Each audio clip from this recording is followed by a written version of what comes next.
हर साल हजारों की संख्या में लोग इंडिया को छोड़ देते हैं बेहतर भविष्य की तलाश में, लेकिन अपनी ड्रीम डेस्टिनेशन तक तो केवल कुछ ही पहुंचते हैं और कुछ के साथ होता है ये पीछे रह गए। हमने एक बंदा मिला पेवा का, गांव नाम नहीं बताना मैं उसका। वो बंदा बहुत ज़्यादा तकलीफ में था।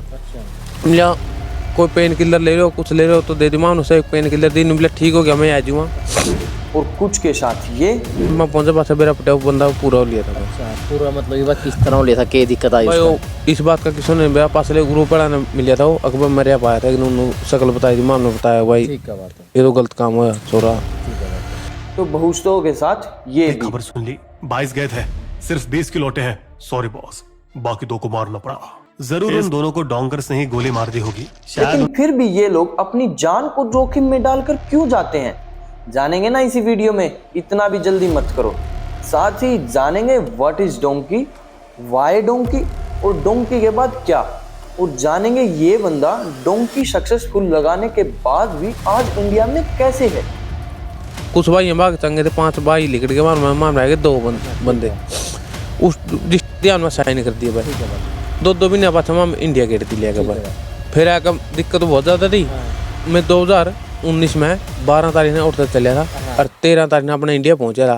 ठीक है बात। 24 घंटे फ्लाइट थी मेरी, सीधी डायरेक्ट फ्लाइट। और हाँ, ये एक नहीं है, इसके जैसे कई और भी बंदे इंडिया में मौजूद हैं जो डोंकी लगाकर फिर भी इंडिया में ही रह रहे हैं। इसी वीडियो में जानेंगे कि हाउ टू ओवरकम या कैन वी स्टॉप डोंकी, और डोंकी रोकेंगे तो कैसे रोकेंगे। मैं अभिषेक शर्मा आप सभी का हम सभी के YouTube चैनल स्टडी फैक्ट पर स्वागत करता हूं। So come on, let's start the video.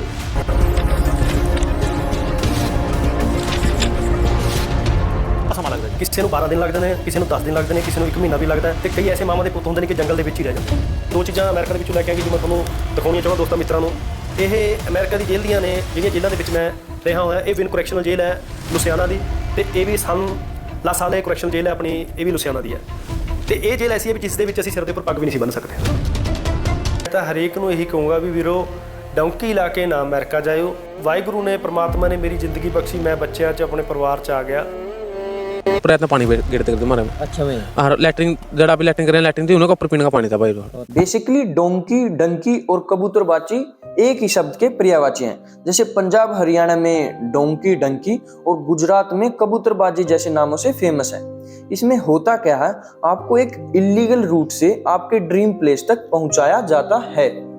Illegal root का मतलब है आपको आपके ड्रीम प्लेस पर सीधा लैंड नहीं कराया जाता, कंट्री टू कंट्री लेके जाया जाता है। आपके पास इस सफर में पासपोर्ट भी होगा, बैग पैकेज भी होगा, कुछ डॉलर भी आपके पास होंगे, और डॉलर बहुत जरूरी है। पासपोर्ट आपका तब तब यूज होगा जब जब आपको आपके ड्रीम प्लेस से पहले जिस कंट्री में जाना होगा वहां आपको पासपोर्ट देना होगा। कई बार ऐसा होता है कि पासपोर्ट से काम चल जाता है, तो कई बार आपको पूरा देश ही इलीगल तरीके से पार कराया जाता है। इसका मतलब उस गवर्नमेंट को पता ही नहीं होता कि आप उनकी कंट्री में आए हो, यानी आप उनके लिए तो एक एलियन टाइप में होते हो। जहां पासपोर्ट से काम चल जाए वहां पासपोर्ट चला लेंगे जो आपके मीडिएटर हैं, और जहां इलीगल तरीके से काम चलाना पड़ जाए वहां इलीगल तरीका भी चलता है। चलिए आपकी एक डंकी मरवा ही देते हैं और ड्रीम प्लेस रखते हैं अमेरिका, क्योंकि ज्यादातर का सपना अमेरिका ही होता है। धन्यवाद मुंडा करे रब दा जीने बार ते अमेरिका गोरिए। सबसे पहले आपने अपना मीडिएटर हायर करना है, जिसे एजेंट, दलाल जैसे नामों से जाना जाता है। इन्हें आप मत ढूंढिए, ये आपको खुद ही ढूंढ लेंगे। बस 1-2 बार आप आईलेट्स जैसे सेंटरों का चक्कर काटिए। और हाँ, इन जो मीडिएटर होते हैं इनके रेट फिक्स होते हैं, यानी आपको एक डीलक्स लग्जरी डोंकी चाहिए तो आप 60 से 70 लाख का पैकेज उनको ऑफर कर दो। वही आपको ऑफर कर देंगे कि भाई आपको डीलक्स चाहिए तो हमें 70 लाख दो, 75 लाख दो, इस रेट तक जा सकता है। और इससे कम में चाहिए तो ये फैसिलिटीज आपको 30 से 40 लाख में भी प्रोवाइड हो जाती है। और इससे भी कम में चाहिए तो आपको अपना ड्रीम प्लेस बदलना पड़ेगा। ड्रीम प्लेस मतलब यानी आपको यूरोप की कंट्री रख लो, वहां का जो डोंकी का पैकेज है वो सस्ता होगा ना यार, और एक तरह से डोंकी है क्या, आपको उस देश में इलीगल तरीके से लेके जाना, यानी वहां पर आप ना दर्ज हो किसी रजिस्टर में जो उनका गवर्नमेंट ना उनकी अथॉरिटी के पास आपका पासपोर्ट है। मोस्टली एजेंट का काम है आपके रास्तों में आने वाली रुकावटों मुसीबतों का हल करना, उनको कम कर देना। आगे से आगे एजेंट का एक नेटवर्क सेट होता है इनका, जो आपको ड्रग्स माफिया बड़े बड़े कार्टेल से बचाएंगे। बेसिकली आपकी जान बचाने के लिए उन्हें पैसे देंगे, ये मान लो आप। ये उनसे बच भी नहीं सकते, उनसे कभी ना कभी तो फंसेंगे तो वो उनको ही मार देंगे एजेंट को, वो उनको पैसे देते हैं। चलो अब आपने अपना बैग तैयार कर लिया और आप आ गए चंडीगढ़ या इंदिरा गांधी इंटरनेशनल एयरपोर्ट पर। वैसे चंडीगढ़ एयरपोर्ट का नाम आज के समय में शहीद भगत सिंह एयरपोर्ट है। अब आपको आपका पासपोर्ट, कुछ पैसे और सामान दिया जाता है। यहाँ पर सामान में ज्यादातर दवाइयां ही होती हैं और जो आपका जो सफर लग्जरी तो होने वाला नहीं है, उससे रिलेटेड आप अपना सामान रखते हो। अब यहाँ से आपकी नरक से भी बदतर जर्नी स्टार्ट हो जाती है, जिसे द जर्नी ऑफ हेल भी बोला जाता है, जो कुछ दिनों का हो सकता है, कुछ महीनों का भी हो सकता है और जी हाँ कुछ सालों का भी हो सकता है।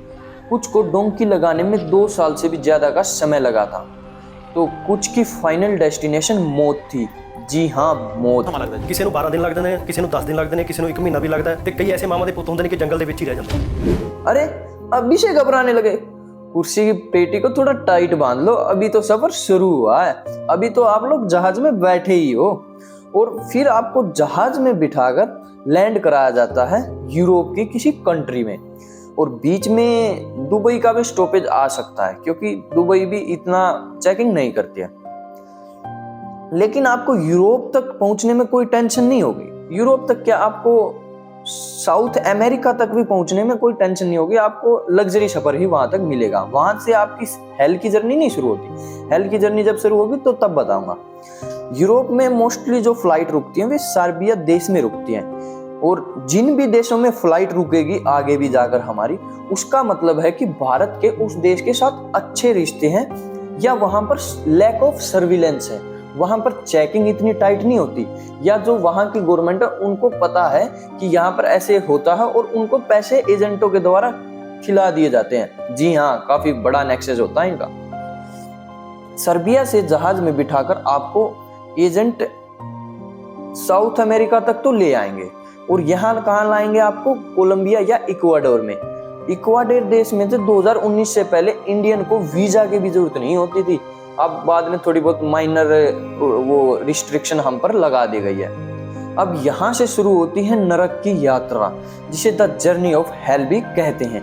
यहाँ से आपको कोलंबिया और मैक्सिको देश की ज्यादातर पैदल और बस, नाव, कार की मदद से भी कहीं कहीं आपको पार कराया जाता है, लेकिन ज्यादातर आपको पैदल नहीं चलना पड़ेगा। कोलंबिया और मैक्सिको में इतने खतरनाक कार्टेल एक्टिवेट हैं जिनका कद सरकार से भी कई समय पर तो बड़ा था, और कद सरकार से बड़ा होने का जो व्यक्ति थे उन बंदों के नाम है एल चैपो, पैब्लो एस्कोबार। इसका बड़ा उदाहरण है।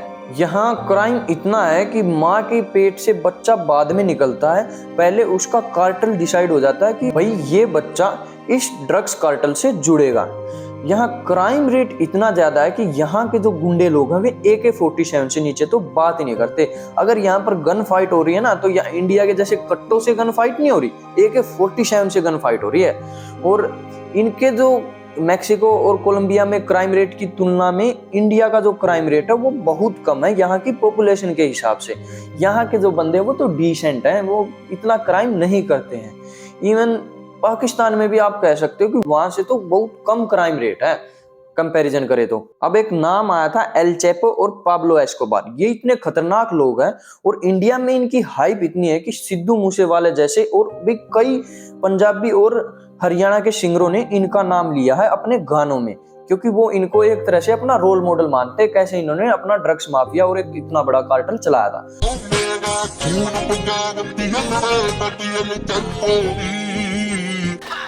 एज 25 की 26 चाल चारनी यार मेरे पाब्लो एस्कोबार नी। अब इनके बारे में आपको डिटेल जानना है तो मैंने एल चैपो और पाब्लो एस्कोबार बारे में स्पेशल अपने चैनल पर डेडिकेटेड वीडियो बना दी है, एक बार देख लेना, बस आपका माँ कसम गूज़बम्प्स नहीं आए तो मेरे को बता देना कि कैसे इन बंदों ने इतना बड़ा एम्पायर खड़ा कर दिया था, वो भी सिर्फ इलीगल तरीके से। कोलंबिया को पार कराने के बाद आपके एजेंट आपको सबसे मुश्किल पड़ाव पर लाते हैं, जो है डैरियन गैप, जिसमें आपको लगभग 96 से 100 किलोमीटर तक पैदल चलना पड़ता है। ये एरिया वो है जो कोलंबिया और पनामा के बीच में पड़ता है। और हाँ, यहाँ गुम मत हो जाना, पनामा का जंगल 750 से 800 किलोमीटर तक फैला है। इसलिए रंजीत बावा ने लिखा है,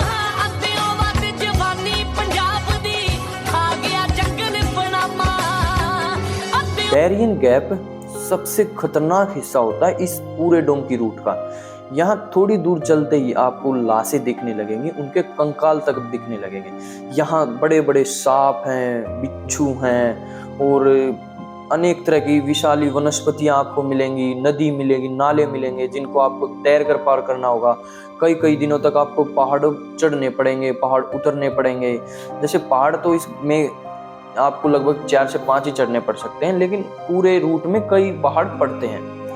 कुछ एजेंट तो जो ये डैरियन गैप है यहाँ तक आपको साथ चलते हैं, वो कहा था ना लग्जरी वाला पैकेज, और कुछ आपका बीच में साथ छोड़ देते हैं, और कुछ तो शुरू से ही आपको कह देते हैं कि भाई यहाँ का सफर आपको आगे खुद ही तय करना है।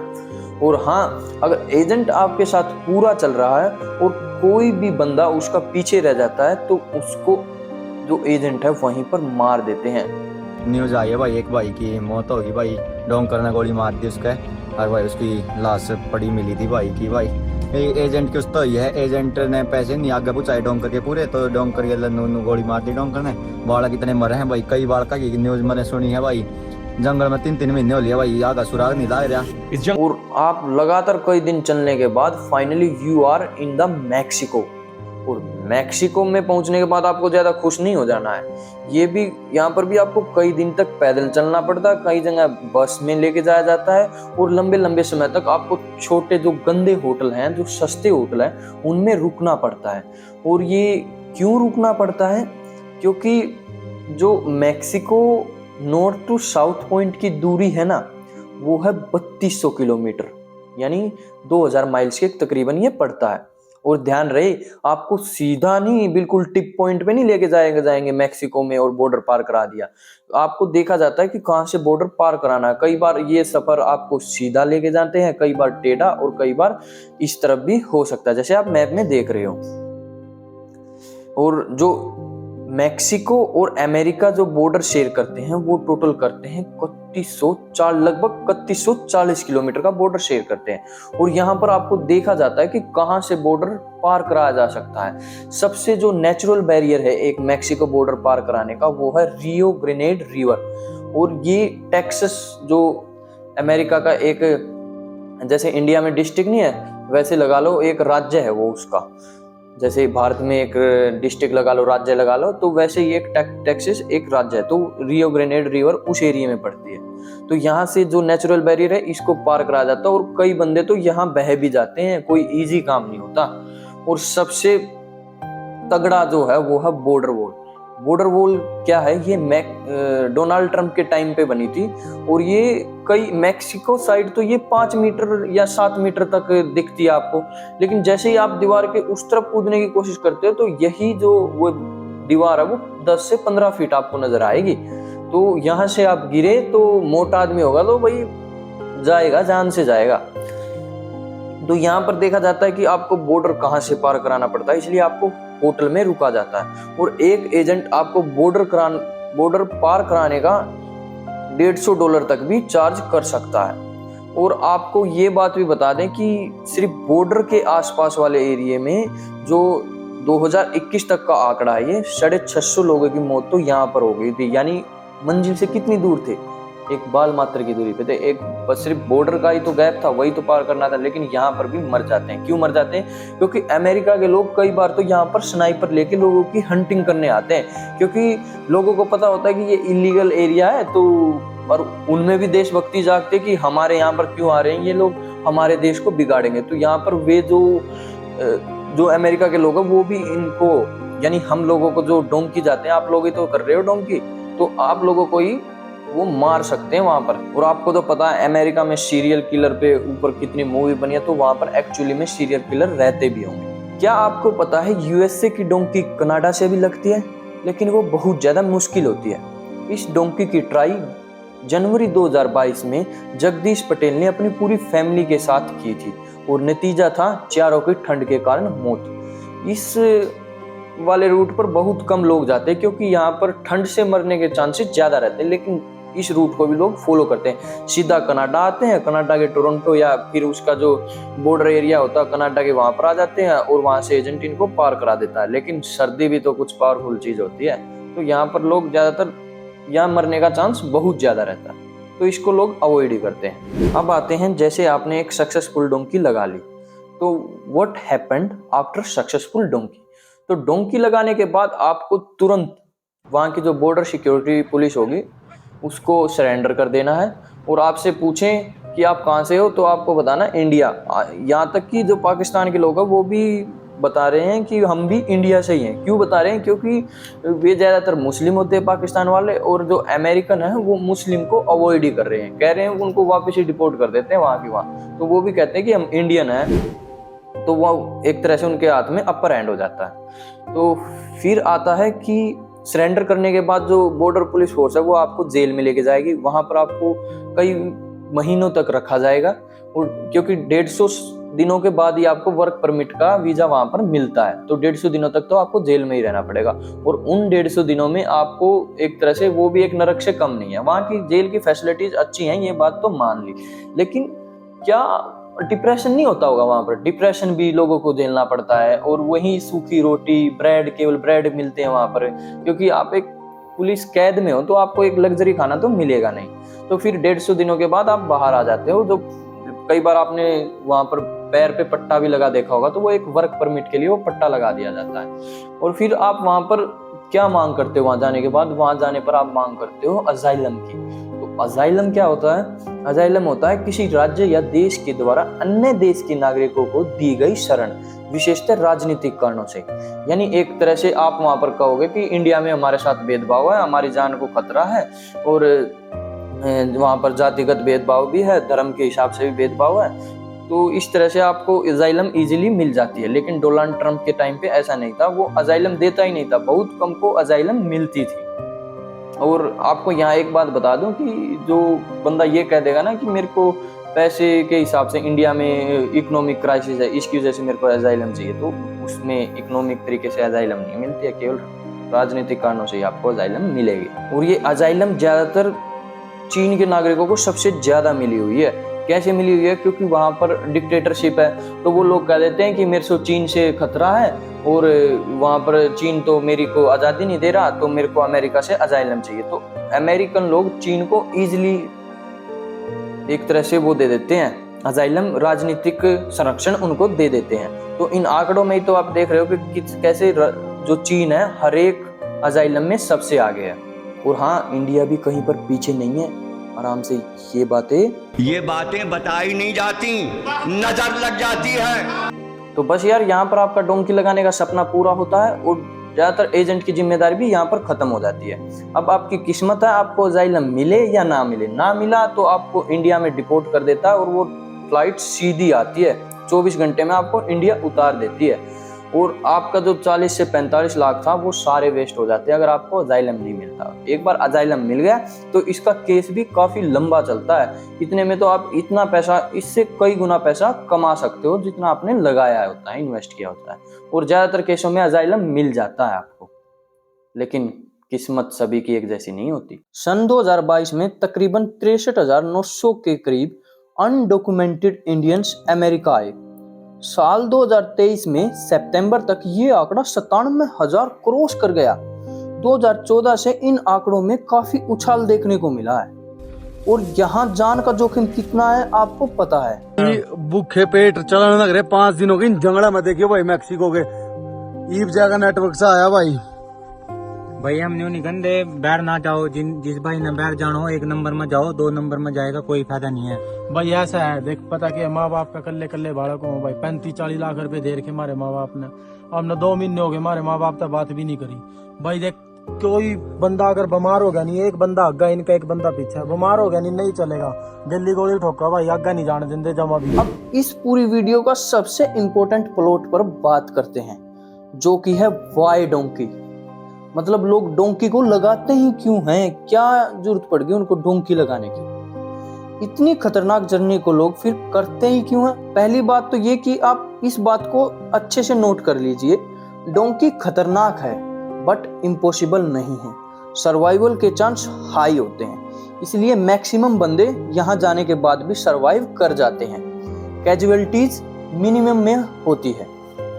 और आपको तो पता ही है हरियाणा पंजाब का कल्चर के बारे में, क्योंकि यहाँ जो जिस चीज में रिस्क होगा उसको करने का ज्यादा कल्चर यहाँ पर बना हुआ है। एक तरह से आप इसको हवाबाजी लगा लो, एक तरह से एटीट्यूड लगा लो। और जो हरियाणा पंजाब का इलाका, यहाँ के तो सिंगर भी इसको बढ़ा चढ़ाकर बताते हैं कि पनामा के जंगल में क्या हुआ था। मैंने गाना आपको बताया था कैसे एक तरह से सिद्धू मूसेवाला है, ढांडा नोली वाला है, ये कैसे एक तरह से गन कल्चर को जैसे एल चैपो को प्रमोट कर रहे थे।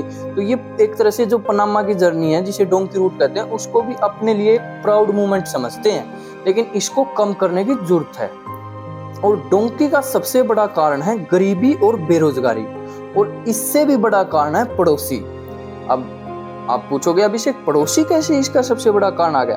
तो पड़ोसी, जैसे पड़ोस से एक बंदा डोंकी मार के अमेरिका चला गया और उसने घर डॉलर बेच के बड़ी बड़ी अपने पिताजी को कोठियां दिला दी, कारों में उसका पिताजी चलने लगा। तो इससे क्या समझते हैं कि पड़ोसी हमारा लड़का भी वहां पर जाएगा और वो भी ऐसे ही पैसे कमाएगा। तो इससे एक तरह से नकल कह लो, जलन कह लो, पड़ोसियों से जलन, क्योंकि वे सोचते हैं कि पड़ोसियों को एट द एंड पैसे को ही तो सक्सेस माना जाता है, और उनका जो बच्चा है विदेश में जाके पैसे कमा भी रहा है, चाहे वो कैसे भी कमा रहा हो। तो बस फिर क्या था, हमारे यहाँ के माँ बाप भी अपने बच्चों को सक्सेस बनाने के लिए विदेश में भेजने लगे और एक तरह से ये कल्चर ज्यादा प्रमोट हो गया। अब एक और सवाल उठता है कि क्या हम डोंकी को कम कर सकते हैं, और डोंकी को हम कम करेंगे तो कैसे करेंगे, इसके बारे में कुछ बताओ। तो मेरा इसमें जवाब होगा जी हाँ, बिल्कुल हम डोंकी को कम कर सकते हैं, लेकिन इसमें सबसे बड़ा योगदान रहेगा सरकार का। सरकार का कैसे? क्योंकि केवल लाल किले पर चढ़कर भाषण देने से काम नहीं चलेगा। सरकार किसी भी के भी हो, लेकिन काम तो सरकार को ही करना पड़ेगा। इसमें बीजेपी या कांग्रेस रोल नहीं करेगी। इसमें हमारे देश के प्रधानमंत्री को एक्टिव होना पड़ेगा। और ये बात ध्यान रखना, इसमें प्रधानमंत्री सिर्फ मोदी जी नहीं है, फ्यूचर में और भी प्रधानमंत्री आएंगे। वे चाहे किसी भी पार्टी के हो सकते हैं, वे बीजेपी के हो सकते हैं, शिवसेना के हो सकते हैं, और किसी भी पार्टी से, कांग्रेस के भी हो सकते हैं, किसी भी पार्टी से हो सकते हैं। उनको अपने देश में रोजगार क्रिएट करना पड़ेगा। एक ये भावना बनानी पड़ेगी कि जो हमारे देश से बाहर के देश में इलीगल तरीके से जाते हैं, ये एक हमारे लिए शेमफुल एक्ट है, ये हमारे लिए कोई प्राउड की अनुभूति नहीं है। हमारी जो और भी मिनिस्ट्रीज हैं, जैसे विदेश मंत्रालय हो गया या गृह मंत्रालय हो गया, या जो हमारी मिलिट्री है, इनको खुद में ही रोजगार को और बड़े तरीके से काम करना पड़ेगा। और जो विदेश मंत्रालय है, इसमें उनको स्पेशल एक्शन लेना चाहिए। कोई कानून ऐसा बनाना चाहिए जिससे हम एक तरह से कानून के माध्यम से भी इस इलीगल जो ये आवागमन हो रहा है, इसको हम रोक पाएं। और दूसरा जो हम रोक सकते हैं डोंकी को, वो है खुद की सोच में इजाफा कर कर। अब हम ये सोचते हैं कि हम बाहर जाएंगे, बाहर पढ़ेंगे और बाहर ही सेटल हो जाएंगे। ऐसा नहीं होगा, अपने देश को ही सुधारना पड़ेगा। जो आप कई लोग सोचते हैं कि हमारा देश सही नहीं चल रहा है, यहाँ जातिगत भेदभाव है और चीजें हैं, इनको हम ही कम कर सकते हैं। अगर आप अमेरिका जा लो या कहीं पर भी जा लो, उनके अपने झगड़े होते हैं और वहां पर हम जाके दूसरे नागरिक होते हैं, लेकिन हम अपने इंडिया में काम करेंगे, इन जितने भी भेदभाव हैं उनको मिटाने की कोशिश करेंगे, गरीबी को कम करने की कोशिश करेंगे, समानता लाएंगे।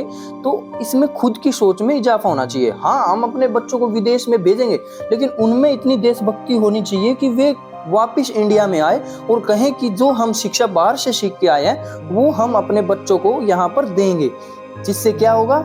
जिससे होगा कि हमारे जो देश के एजुकेशन लेवल है वो भी बहुत ऊपर जाएगा, और इससे फ्यूचर में हमें ही फायदा होगा। अब जो ये डोंकी रूट है, इससे हमारे जो अमेरिका में बसे हुए इंडियन को ही बहुत ज्यादा परेशानी हो रही है। एक तो आपको पता है कि जो इंडियन है वो अमेरिका में या कहीं पर भी है तो एक तरह से वेल सेटल है, और एक तरह बड़ी बड़ी कंपनियों को एक तरह से उनके सीईओ हैं, उनको ओन करते हैं, वे अपने दम पर उनको चलाते हैं। तो जो वे इंडियन सेटल हुए हैं उनके लिए भी एक इंसल्ट का कारण हो जाता है कि देखो ये इंडियंस हैं और ये अच्छे लोग नहीं हैं, यहाँ ये इलीगल तरीके से यहाँ पर रहने आए हैं। एक तरह से उनको भी नेगेटिव माहौल से गुजरना पड़ता है। वैसे इस पूरे सिनेरियो पर एक मूवी आई है जिसका नाम है डंकी, जिसे डायरेक्ट किया है राजकुमार हिरानी और मेन रोल में रहे हैं शाहरुख खान। इसमें डंकी का रूट इंग्लैंड दिखाया गया है। वैसे मैंने आपको कहा था कि किसी भी देश में इलीगल तौर पर एंट्री करना ही डंकी कहलाता है। ज्यादातर डंकी उसी देश में लगती है जो पॉलिटिक्स, इकोनॉमिक्स, मिलिट्री तौर पर जो उसकी सैन्य पावर है वो भी स्ट्रोंग होनी चाहिए। और लोग जाते हैं क्यों है, एक बेहतर जीवन की उम्मीद में जाते हैं, तो वो एक स्ट्रोंग नेशन को चूज करते हैं। और सभी को पता ही है कि यूएसए से पहले सुपर पावर इंग्लैंड ही था। इंग्लैंड के बारे में कहते थे कि उसका सूरज तो कभी डूबता ही नहीं था, इतने राज्य पर उसका राज था। लेकिन ये जो फिल्म है वो फ्लॉप हो गई थी। और इसके पीछे फ्लॉप होने का क्या कारण था? युवाओं में क्रेज कम था इंग्लैंड के प्रति, क्योंकि उस समय युवाओं में क्रेज तो अमेरिका का था ना। और यही कारण था इस फिल्म को फ्लॉप कराने का। ये मूवी कुछ हद तक रियलिटी तो दिखाती है, बट अमेरिका कहाँ था, पनामा के जंगल का थ्रिल कहाँ था। और युवाओं को क्या पसंद है? युवाओं को, आज के युवाओं को पनामा के जंगल पसंद है, और ना युवाओं को इसमें इतना एडवेंचर लगा। तो ये मूवी प्रॉपर तरह से फ्लॉप तो कह नहीं सकते, क्योंकि इसमें बड़े सुपरस्टार शाहरुख खान काम कर रहे थे, तो वो इतने खुद के दम पर भी इतनी मूवी को हिट करा सकते थे। तो उतने तो इसने पैसे कमाए, लेकिन वो मजा नहीं दे पाई है, क्योंकि इंग्लैंड का टाइम जा चुका। राजकुमार हिरानी जी, इंग्लैंड का टाइम जा चुका। आपको अमेरिका के जो पनामा के जंगल थे वे दिखाने चाहिए थे। बट कोई नहीं, आपकी सोच मुझसे अलग हो सकती है। तो एट द एंड मैं यही कहूँगा, अपने जो नेशन के भाई हैं उनको कहूँगा कि आप डोंकी मत लगाओ, अपने देश में रहो, अपने देश को स्ट्रोंग करो, क्योंकि आने वाला समय इंडिया का है, ये सभी को पता है। अगर हम एक साथ मुट्ठी बंद कर लेना तो हमसे बलवान कोई नहीं है। बस जात पात के भेदभाव को मिटा दो और हमसे आगे कोई नहीं होगा। और मत करो यार, पनामा के जंगलों में मत जाओ। तो बस यार, आज की वीडियो में इतना ही। मिलता हूँ आप सभी को किसी नई वीडियो में। और हाँ, कुछ गलतियां रही हो, कुछ मुझसे गलत बोला गया हो, वो कुछ हुआ हो तो मेरे को बताना, मैं इसको ठीक करने की कोशिश करूंगा। और आपसे मेरा प्रॉमिस है, मैं फ्यूचर में इससे भी इंटरेस्टिंग वीडियो लाऊंगा। अगर आपका कोई सजेशन है इस वीडियो के बारे में या किसी नेक्स्ट वीडियो के बारे में, तो प्लीज कमेंट बॉक्स में बता दो, मैं उस पर काम करने की कोशिश करूंगा। तो चैनल को सब्सक्राइब जरूर कर देना। तो मिलते हैं आपको किसी नई वीडियो में। जय श्री राम आप सभी व्यूअर्स को।